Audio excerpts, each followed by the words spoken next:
ពីបាយល់បេះដូងមិនតន់អាចត្រៀមទទួលស្ងួនរៀបរប្រាប់ទាំងទឹកភ្នែកបេះដូងរហែកស្ទើរប្រេះបែកព្រោះគេក្បន់ចិត្តថ្លៃបងបានត្រឹមប្រឹក្សាអារម្មណ៍ប្រាប់មុំទទួលការពិតតែក្នុងចិត្តលាអារម្មណ៍លើរូបស្រីធ្វើដេញថ្លៃអូនយល់ពីចិត្តមិនហ៊ានគិតព្រោះមិត្តមិនទាន់បែកគេថ្ងៃមួយបងនឹងប្រាប់អូនថារៀមរា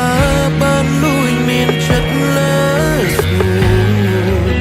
អារម្មណ៍ច្របោកច្របល់ទាំងក្នុងចិត្តពិនត្រូវការនួនល្អ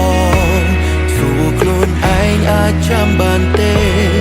ចាំអូននឹងគេព្រមបាញ់ចូល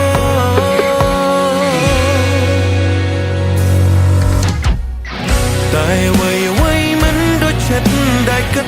បងនោះល្អណាស់គិតពីគឺនេះមែនមិនតន់អន់អារម្មណ៍នឹងគេនៅឡើយខំប្រឹងលួងលោមទាំងដឹងអូននៅណាគេដឹងតែបងឈឺស្ទើរស្លាប់មិនយូរមិនឆាប់នឹងមុនអូនគង់ត្រូវគ្នា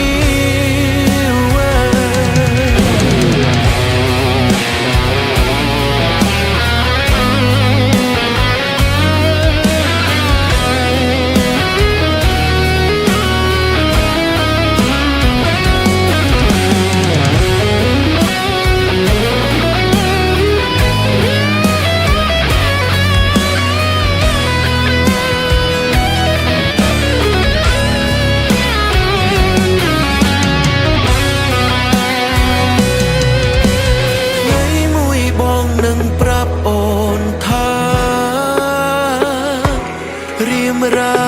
បានលួយមានចិត្តលើស្ងួនអារម្មណ៍ច្របោកច្របល់